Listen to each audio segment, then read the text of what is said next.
नमस्कार, आप देख रहे हैं प्राइम न्यूज। आपके साथ मैं हूं काजोल नारायण। इस वक्त की बड़ी जानकारी करेंगे। देहरादून से बड़ी खबर मिल रही है। विधानसभा में योग श्रृंखला के तहत 31वां कार्यक्रम में पतंजलि योगपीठ महामंत्री पहुंचे। आचार्य बालकृष्ण प्रोग्राम में मुख्य अतिथि के तौर पर नजर आए। विधानसभा अध्यक्ष प्रेमचंद अग्रवाल की अध्यक्षता में हुआ यह कार्यक्रम। विधानसभा अधिकारी कर्मचारियों ने किया योग। कई विधायकों ने भी प्रोग्राम में योग किया है।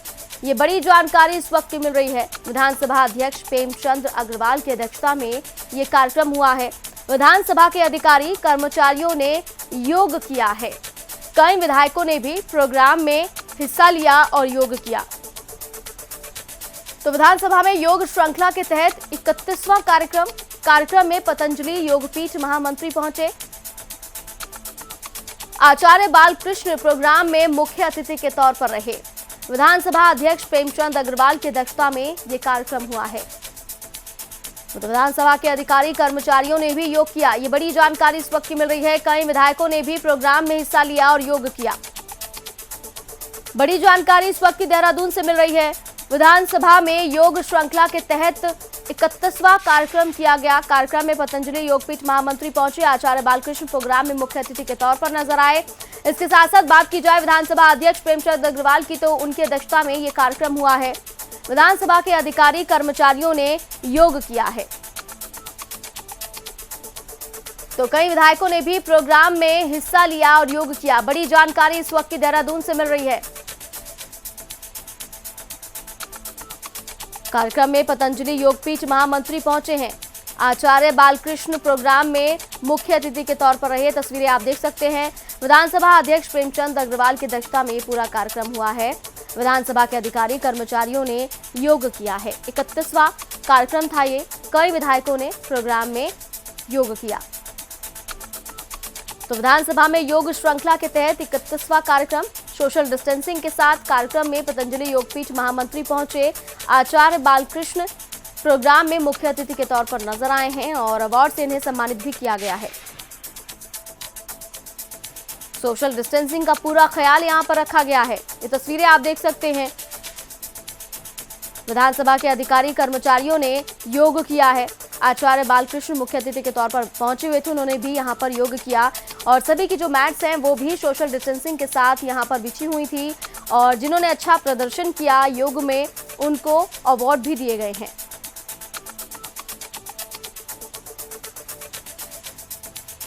ये तस्वीरें आप देख रहे हैं। आचार्य बालकृष्ण यहां पर कई विधायकों को योग कराते हुए नजर आ रहे हैं।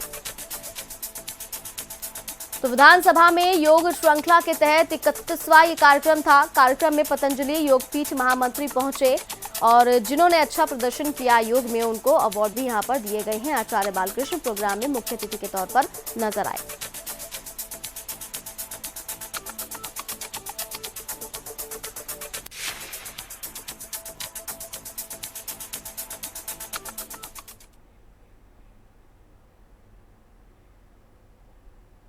उत्तराखंड विधानसभा के शीतकालीन सत्र के पहले दिन प्रदेश के मुख्यमंत्री वर्चुअल माध्यम से सत्र से जुड़े। दरअसल सीएम रावत कोरोना संक्रमण के चलते होम आइसोलेशन में हैं, जिसकी वजह से सीएम रावत को वीडियो कॉल के जरिए सत्र में शामिल होना पड़ा। इस बीच मुख्यमंत्री ने दिवंगत विधायक सुरेंद्र सिंह जीना, पूर्व विधायक केसी पुनेठा, सुंदरलाल मंद्रवाल, अनुसुया प्रसाद मैखुरी और तेजपाल सिंह पवार को श्रद्धांजलि अर्पित की। तो आज से उत्तराखंड के विधानसभा सत्र की शुरुआत हुई और जो पहला सत्र है उसमें जो दिवंगत विधायक थे उन सभी को श्रद्धा सुमन अर्पित किए गए हैं। वर्चुअल माध्यम से सीएम त्रिवेंद्र सिंह रावत शामिल हुए हैं क्योंकि वो कोरोना पॉजिटिव पाए गए हैं और फिलहाल वो होम आइसोलेशन में हैं। तो कोरोना के चलते होम आइसोलेशन में हैं, जिसकी वजह से वर्चुअली वो इस सत्र में शामिल हो सके। सीएम रावत ने दिवंगत विधायकों को श्रद्धा सुमन अर्पित किए, श्रद्धांजलि व्यक्त की है। तो 3 दिन का इस सत्र है। विपक्ष पूरी तरह से तैयार है सरकार को घेरने के लिए, लेकिन विपक्ष का ये भी सवाल है कि सत्र जो है वो बहुत कम समय के लिए बुलाया गया है। कम से कम सत्र जो है वो 7 दिन का होना चाहिए, लेकिन ये सत्र 3 दिन का है, जिसमें जो आज का दिन था, आज के दिन सिर्फ और सिर्फ दिवंगत विधायकों को श्रद्धांजलि दी गई। श्रद्धांजलि सभा जो है वो यहाँ पर आयोजित की गई थी और वर्चुअली सीएम त्रिवेंद्र सिंह रावत जुड़े थे क्योंकि वो कोरोना पॉजिटिव पाए गए हैं। इस वजह से वो होम आइसोलेशन में हैं। ये तस्वीरें आप देख रहे हैं। वर्चुअल माध्यम से सत्र में शामिल हुए सीएम त्रिवेंद्र सिंह रावत और कोरोना के चलते फिलहाल वो होम आइसोलेशन में हैं क्योंकि वो कोरोना पॉजिटिव पाए गए थे। और अंदर आप देख सकते हैं कि सोशल डिस्टेंसिंग का पूरा पालन किया गया है, शील्ड लगाई गई हैं। कृषि कानून के विरोध में दिल्ली बॉर्डर पर डटे किसान संगठनों के आह्वान पर रुद्रपुर में मरने वाले किसानों को श्रद्धांजलि दी गई। इस बीच किसानों ने जिला मुख्यालय रुद्रपुर में भी संयुक्त किसान मोर्चा के बैनर तले तमाम किसान संगठनों और राजनीतिक दल श्रद्धांजलि सभा में शामिल हुए। किसान संगठन से जुड़े तमाम लोग रुद्रपुर के रणजीत पार्क में इकट्ठा हुए, जहां पर उन्होंने आंदोलन में मरने वाले किसानों के लिए 2 मिनट का मौन रखा, साथ ही उनकी आत्मा की शांति की प्रार्थना की है। इस दौरान किसानों और राजनीतिक दलों ने भारत सरकार के नए कृषि कानून का भी विरोध जताया। साथ ही ये भी मांग उठाई कि नए कृषि कानून को लेकर जल्द से जल्द फैसला आए ताकि कड़कड़ाती ठंड में विरोध प्रदर्शन कर रहे किसान अपने अपने घरों को लौट सके। रुद्रपुर की तस्वीरें हैं। आंदोलन में मरने वाले किसानों को यहां पर श्रद्धांजलि अर्पित की गई है। कई किसान संगठनों ने श्रद्धांजलि अर्पित की और साथ ही साथ ये कहा है कि राजनीतिक दलों के नेता भी इसमें शामिल हुए हैं और कहा गया कि जल्द से जल्द सरकार को इस पर कोई ना कोई कदम उठाना चाहिए ताकि इस कड़ाके की ठंड में किसान जो है अपने घरों तक वापस लौट सके। आपको बता दूं कि कल भी ये जो श्रद्धांजलि सभा है वो आयोजित की गई थी तमाम गाँव में, तमाम इलाकों में। दरअसल इस आंदोलन के दौरान 25 दिन हो चुके हैं, 26वां दिन है। जितने भी किसान हैं जिनकी मृत्यु हुई है उन्हें शहीदों का दर्जा किसानों ने दिया है, तो उन्हें श्रद्धांजलि दी गई थी। और रुद्रपुर की तस्वीरें हैं। रुद्रपुर में भी श्रद्धांजलि सभा का आयोजन किया गया। कई किसान संगठन यहाँ पर पहुंचे जिन्होंने श्रद्धा सुमन यहाँ पर उन किसानों को अर्पित किए हैं जिन्होंने इस आंदोलन में अपनी जान गंवाई है।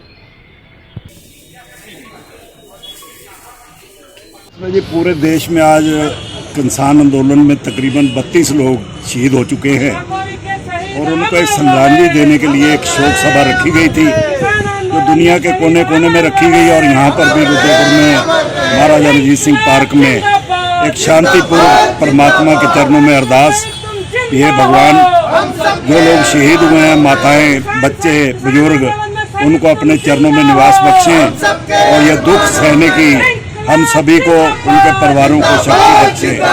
ये एक सच्ची श्रद्धांजलि और एक भगवान से प्रार्थना की गई, यह परमात्मा अपने आजाद देश में अपने ही लोग इस तरह की सर्दी में जो बैठे हैं सड़कों पर, उनका जल्दी से फैसला हो जाए और वो भी अपने घरों में जाएं। रुड़की की सिविल लाइन पुलिस ने 27 अक्टूबर को 50 लाख रुपए के लैपटॉप चोरी के मामले का खुलासा किया। इस कड़ी में पुलिस ने दिल्ली से 3 आरोपियों को गिरफ्तार किया। इससे पहले भी पुलिस ने चोरी किए गए 44 लैपटॉप बरामद किए थे। साथ ही 2 आरोपियों को भी गिरफ्तार कर लिया था, जबकि बचे हुए 3 आरोपियों को अब पुलिस ने गिरफ्तार किया है। दरअसल बीते 27 अक्टूबर को देहरादून से एक चालक ऑटो में करीब 50 लाख के लैपटॉप लेकर रुड़की के लिए चल दिया था, लेकिन वो रुड़की नहीं पहुंचा, जिसके बाद ट्रांसपोर्टर ने पुलिस से शिकायत की। पुलिस ने पहले ही दिन ऑटो बरामद कर लिया, लेकिन उसमें से लैपटॉप गायब थे, जिसके बाद पुलिस ने घटना का खुलासा करते हुए 2 आरोपियों को गिरफ्तार कर लिया और 40 लैपटॉप भी बरामद कर लिए हैं। इसी मामले में अन्य 3 आरोपियों को 8,000 रुपए के साथ पकड़ा गया है। तो रुड़की में लूट की वारदात का खुलासा हुआ है। 3 लैपटॉप चोरों को पकड़ा गया है। पहले भी 2 चोर पकड़े जा चुके हैं। फिलहाल 3 औरों को पकड़ा गया है जिनके पास लैपटॉप बरामद हुए, साथ ही साथ नकदी भी इनके पास से बरामद हुई है। द्वारा दिनांक 27 अक्टूबर 2020 को वादी राजेंद्र प्रसाद सेमवाल, जिनका अपना ट्रांसपोर्ट है उत्तराखंड ट्रांसपोर्ट देहरादून में, उनके द्वारा थाने पर एक सूचना दी गई कि उनके द्वारा अपने ड्राइवर के माध्यम से डिलीवरी के लिए 42 लैपटॉप भिजवाए गए थे और उनको ज्ञात हुआ है कि ड्राइवर गाड़ी सहित लैपटॉप लेकर भाग गया है। बाद में पुलिस टीम द्वारा गाड़ी को बरामद कर लिया गया था और जिस गाड़ी में उनका ड्राइवर लेके गया था उस गाड़ी को भी चिन्हित कर लिया गया था। पूर्व में इसमें 2 अभियुक्तों की गिरफ्तारी हो चुकी है और जो विवेचना के दौरान 3 अभियुक्त शेष रह गए थे, सुरेश राय जो बेगूसराय बिहार के रहने वाले हैं, रहीम पश्चिमी चंपारण और दीनदयाल गोपालगंज गोरखपुर के, इनके द्वारा ये पूरा ताना बाना बुना गया था। इनके द्वारा जो ड्राइवर उनका लगवाया गया था उसका एक फर्जी ड्राइविंग लाइसेंस और आधार कार्ड बनवा करके उसे वहाँ लगवाया गया था और एक योजना के तहत इनके द्वारा धोखाधड़ी कर चोरी कर ली गई थी। इसमें से पुलिस टीम द्वारा पूर्व में 42 में से 40 कंप्यूटर बरामद कर लिए गए थे और जो शेष 3 अभियुक्त थे, कल रात इनको दिल्ली से रात के 2 बजे गिरफ्तार किया गया है और अभियुक्तों को आज माननीय न्यायालय में पेश किया जा रहा है। इन अभियुक्तों से 10,000 रुपये बरामद हुए हैं, जो इनके द्वारा शेष 2 कंप्यूटर बेचे जाने के बाद जो बाकी पैसे खर्च कर लिए गए थे उसमें से शेष बचे हुए थे। रुड़की में बेखौफ नकाबपोश बदमाशों ने रात के अंधेरे में एक महिला अधिवक्ता को गोली मारकर घायल कर दिया। वहीं गोलियों की आवाज सुनकर इलाके के लोगों में सनसनी फैल गई। वारदात में एडवोकेट महिला गंभीर रूप से घायल हो गई। घायल महिला के परिजनों ने पुलिस को मामले की जानकारी दी, जिसके बाद पुलिस ने कार्रवाई शुरू कर दी है। तो रुड़की में बदमाशों का आतंक लगातार देखने के लिए मिल रहा है। बेखौफ बदमाशों की करतूत जो है वो सामने आई है। महिला वकील को गोली मारी गई, जिससे महिला वकील गंभीर रूप से घायल हो गई। सूचना मिलते ही पुलिस मौके पर पहुंची और परिजनों की मदद से अस्पताल में उसे भर्ती कराया गया है। फिलहाल पुलिस इस पूरे मामले की जांच पड़ताल में जुटी हुई है कि आखिर बदमाशों ने महिला को गोली क्यों मारी, क्या कोई पुरानी रंजिश है या फिर लूट के इरादे से महिला को गोली मारी गई थी। तो रुड़की का ये पूरा मामला है, जहां पर बदमाश बेखौफ नजर आ रहे हैं। महिला वकील को यहां पर बदमाशों ने गोलियों से भून दिया, जिससे महिला वकील गंभीर रूप से घायल हो गई। महिला के परिजनों ने इस बात की सूचना पुलिस को दी। पुलिस मौके पर पहुंची और घायल को अस्पताल में तुरंत भर्ती कराया। फिलहाल घायल की स्थिति गंभीर बताई जा रही है, लेकिन वजह साफ नहीं हो पाई है कि आखिर बदमाशों ने गोली क्यों चलाई, क्या लूट के इरादे से चलाई है या फिर कोई पुरानी रंजिश थी। तो हर पहलू पर लगातार पुलिस जांच पड़ताल कर रही है। अभी 9:45 बजे रात्रि में जेबा खान जो लाल कुर्ती की रहने वाली हैं, इनके भाई के द्वारा कंट्रोल रूम को सूचित कराया गया कि उनकी बहन जेबा खान को किसी अज्ञात व्यक्ति ने गोली मारी है। इन महिला को इनके परिजनों के द्वारा लाकर के अस्पताल में भर्ती कराया गया है। तो अभी प्रथम दृष्टया ज्ञात हुआ है कि गोली इनके पेट के पास से निकली हुई है, किनारे से छूते हुए, और जो खतरे से बाहर है। इनके द्वारा अज्ञात व्यक्ति के खिलाफ एक तहरीर दी गई, जिस संबंध में अभी हत्या के प्रयास का मुकदमा दर्ज किया जा रहा है। हरिद्वार कोतवाली क्षेत्र के ऋषिकुल के पास कॉलोनी में एक मासूम के साथ दरिंदगी की वारदात के खुलासा हुआ है। आरोपी ने मासूम की गला घोंटकर हत्या भी कर दी। मृतक का शव घर से कुछ दूरी पर एक मकान के कमरे में रस्सियों से बंधा हुआ बरामद हुआ है। पुलिस मासूम के साथ दुष्कर्म की आशंका जता रही है। इस मामले का पता चलते ही मौके पर भारी संख्या में लोग इकट्ठा हो गए और घर में तोड़फोड़ करना शुरू कर दिया। फिलहाल पुलिस इस मामले में जांच पड़ताल कर रही है। हरिद्वार का ये पूरा मामला है, जहां पर मासूम के साथ दरिंदगी की घटना सामने आई है। मासूम की गला दबाकर हत्या भी कर दी गई है और मकान के कमरे में रस्सियों से बंधा हुआ मासूम का शव मिला है, जिसके बाद जो इलाके के लोग हैं वो काफी आक्रोशित नजर आ रहे हैं। फिलहाल पुलिस इस पूरे मामले की जांच पड़ताल में जुटी हुई है।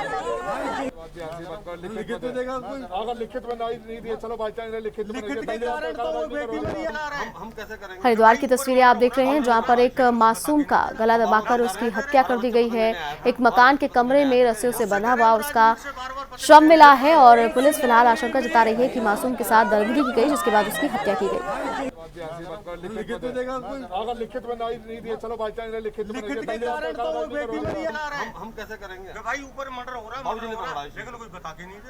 तो आसपास के जो लोग हैं वो काफी ज्यादा आक्रोशित नजर आ रहे हैं। किसी तरह से पुलिस ने सभी को शांत कराया।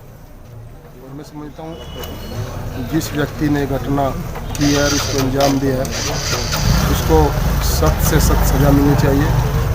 किसी भी कीमत पर उसको माफ़ नहीं किया जाना चाहिए।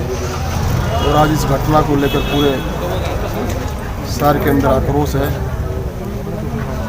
और पूरा परिवार जो है वो बड़ा दुखित है और हमें भी आज बड़ा अफसोस है। जिस व्यक्ति ने घटना की है उसको सख्त से सख्त सज़ा दिलवाने की हम बात करेंगे। तो आज लगभग जो है 8 बजे हमारे पास एक सूचना मिली थी कि एक लड़की जो उसकी उम्र जो है लगभग 11-12 साल उनका खो जाने का, तो हमारा टीम तत्काल रूप से जो है कार्रवाई करने में लगी है। उसका जो है फिर हमने पूरा एरिया जो उनका लाश है इसके साथ हमने तलाश किया, तो जो है उसमें जो है उनका बॉडी जो है उनका पास में जो घर है उससे हमने रिकवरी करी है। अभी जो है इसका पंचनामा करके पोस्टमार्टम के लिए हमने आगे भेजा है और अभी एफआईआर कायम करके जो है आगे की कार्रवाई कर रहे हैं। तभी हम कार्रवाई कर रहे हैं, जैसा होगा मैं आपको अवगत कराऊँगा। देखिए, इससे जघन्य अपराध हो नहीं सकता है। उन लोगों को सरेआम फांसी पे लटकाना चाहिए। 11 साल की बच्ची जिस तरह से मैंने ऊपर देखा है, रस्सियों से बांध के कपड़ों के एक रैंक में बांध रखा था एक तरह से। और मैं पुलिस प्रशासन से भी और सरकार से भी मांग करता हूँ, जो लोग इसमें शामिल हैं उनको सरेआम चौराहे पे फांसी दी जाए और नहीं तो जनता के हवाले करें। देहरादून में शुरू हुए 3 दिवसीय विधानसभा सत्र को देखते हुए डोईवाला में ट्रैफिक प्लान बदला गया है। इस बीच देहरादून से ऋषिकेश और हरिद्वार जाने वाली गाड़ियां लच्छीवाला फ्लाईओवर से होते हुए जाएंगी, जबकि हरिद्वार ऋषिकेश के वाहन डोईवाला से धुंधली होते हुए कारगी चौक से ISBT देहरादून जाएंगे। 3 दिन तक विधानसभा सत्र चलने तक यही व्यवस्था चलाई जाएगी। तो सत्र को देखते हुए ट्रैफिक जो है उसमें बदलाव किया गया है, रूट्स में बदलाव किया गया है। लच्छीवाला फ्लाईओवर से वाहन जाएंगे ऐसी जानकारी मिल रही है और रूट्स को लगातार डाइवर्ट किया जा रहा है, क्योंकि 3 दिन तक ये सत्र चलेगा। तो आज, कल और कल के बाद 3 दिन तक लगातार ये जो रूट डाइवर्ट किया गया है, ये रूट ऐसे ही डाइवर्ट रहेगा।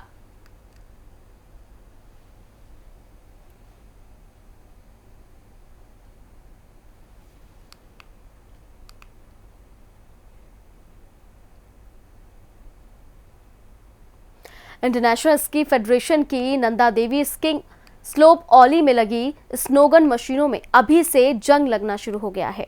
इस वजह से बेहतर तापमान के बाद भी प्लान फेल होता हुआ नजर आ रहा है। यहां लगी स्नोगन मशीनें माइनस तापमान के बाद भी बर्फ बनाने में नाकाम साबित हो रही है। वहीं करोड़ों की लागत से बनी ये मशीनें किसी काम में नहीं आ पा रही। करीब 6.5 करोड़ की लागत से सेफ विंटर गेम्स के लिए खरीदी गई आर्टिफिशियल स्नो मेकिंग मशीनें किसी काम नहीं आ पा रही है। वहीं बिना कृत्रिम बर्फ के ओली में FIS रेस सहित कई खेल नहीं हो पा रहे हैं। ओली की तस्वीरें आप देख सकते हैं। करोड़ों की लागत से ये मशीनें खरीदी गई थी, लेकिन ये अब किसी काम की नहीं आ रही है। दरअसल ये मशीनें वो हैं जो आर्टिफिशियल स्नो बनाती हैं। कई गेम्स यहाँ पर होते हैं जिसकी वजह से आर्टिफिशियल स्नो बनाने पड़ते हैं, लेकिन ये किसी भी काम में नहीं आ पा रही है, क्योंकि ये किसी भी तरह का यहाँ पर बर्फीला पदार्थ जो है वो नहीं बना पा रही है, जिसकी वजह से कई ऐसे खेल हैं जो यहाँ पर नहीं हो पा रहे हैं। ओली की तस्वीरें आप देख सकते हैं। करोड़ों की लागत से मशीनें खरीदी गई थी, लेकिन मशीनों से काम नहीं लिया जा रहा। रुद्रप्रयाग के अगस्त्य मुनि में राजकीय इंटर कॉलेज को कृषि विषय संचालन के लिए 1992 में दान दी गई जमीन पर अवैध कब्जा हो गया है। कॉलेज के प्रधानाचार्य का आरोप है कि यह कब्जा कोई और नहीं बल्कि नगर पंचायत अगस्त्य मुनि करवा रही है। नगर पंचायत ने पहले उस जमीन पर अपने सफाई कर्मचारियों से सुअर पालने का काम करवाया और अब 50 लाख की कीमत से बन रहे रैन बसेरे को प्रस्तावित किया। वहीं जमीन पर बना बगीचे के पेड़ भी काट दिए गए हैं। जितने भी यहाँ पर पेड़ पौधे थे वो भी काट दिए गए हैं। कॉलेज के पुराने छात्र कहते हैं कि जमीन पर कभी कृषि विषय का प्रैक्टिकल हुआ करता था। वहीं पूरे मामले में नगर पंचायत का कहना है कि भूमि पर नगर पंचायत ने रैन बसेरे के लिए प्रस्ताव शासन को भेजा है। अगर जमीन कॉलेज की है तो कॉलेज को दस्तावेज दिखाने होंगे। रुद्रप्रयाग की तस्वीरें। कॉलेज की जमीन पर कब्जा करने का आरोप लगा है। कृषि प्रैक्टिकल के लिए जमीन उपलब्ध कराई गई थी, लेकिन अब इस पर रैन बसेरा बनाया जा रहा है। ये जो बगीचा आप देख रहे हैं इसको ओत खटाल कहते हैं और ये इंटर कॉलेज जो अगस्त्यमुनि है उसकी ज़मीन है, उसके नाम की। पहले जब हम लोग यहाँ पढ़ते थे तो यहाँ कृषि कार्य होता था और यहाँ बहुत बड़ा बगीचा है आम अमरूदों का। यहाँ बच्चों को कृषि कार्य सिखाया जाता था, प्रैक्टिकल होता था। आज कृषि विषय ख़त्म होने से ये ज़मीन जो है बिल्कुल बंजर पड़ गई। यहाँ पर पूरे जो अमरूदों के बगीचे हैं, जो आम का बगीचा है वो बुरी तरह से ख़त्म हो गया है और धीरे धीरे यहाँ पर पूरे जो सूअर हैं, सूअर पालन का उद्योग यहाँ पे बढ़ गया है। और इंटर कॉलेज की जो ये ज़मीन है इसका जो है हमेशा यहाँ पर ये नुकसान हो रहा है। बहुत ही पीड़ादायक और चिंतनीय विषय है कि ऐसी बहुमूल्य ज़मीन जो संपत्ति राजकीय इंटर कॉलेज अगस्त्यमुनि की थी वो आज बर्बाद हो गई है और इसका कोई उपयोग नहीं हो पा रहा है। आप विद्यालय के पीछे देख सकते हैं, यहाँ नदी के किनारे जहाँ कभी नदी बहती थी आपदा से पहले, उस क्षेत्र में जो यहाँ के सफाई कर्मी हैं, पर्यावरण मित्र जिनको कह रहे हैं, उनके द्वारा करीबन 500 से ज़्यादा सूअर पाले हुए हैं। विद्यालय की 90-92 नाली जमीन है हमारी जो विद्यालय के नाम पे है। बगीचा था विद्यालय का पहले, अभी भी कुछ पेड़ हैं वहाँ। उन सूअरों के द्वारा वो सारे तहस नहस किए जा रहे हैं। यहाँ तक कि सुबह जब मैं 8:30-9 बजे विद्यालय आता हूँ तो इस परिसर में भी सुअर यहाँ 30 और 40 सुअर लगभग डेली देखे जाते हैं। सुबह आने के बाद एक बार उनको भगाने का ही काम करना पड़ता है। तो ये पूरे नगर पंचायत के स्वच्छकार इनके द्वारा सुअर पाल करके तमाम पूरे जो विद्यालय का बगीचा कभी होता था, ये जमीन 1943 से इस विद्यालय के कब्जे में है, जो वर्तमान समय में नगर पंचायत के द्वारा हमारी जमीन न बता करके उस पर कब्जा किया जा रहा है। उत्तराखंड में लालकुआं के करीब हल्दूचौड़ के बच्ची धर्मा ग्राम सभा में हाईटेंशन तार की चपेट में आने से एक हाथी की मौत हो गई। हादसे की जानकारी मिलने के बाद वन विभाग के अधिकारियों ने शव को कब्जे में लेकर कार्रवाई शुरू कर दी है। वहीं गांव के लोगों के मुताबिक सुबह ही हाथी के शव को उन्होंने देखा। हाथी की मौत होने से वन विभाग के अधिकारियों में हड़कंप मच गया है। वहीं पिछले काफी वक्त से हाथीटांडा रेंज के जंगल से राष्ट्रीय राजमार्ग और रेलवे ट्रैक को पार कर हल्दचूड़ा के गांव में फसलों को लगातार खराब कर रहे थे।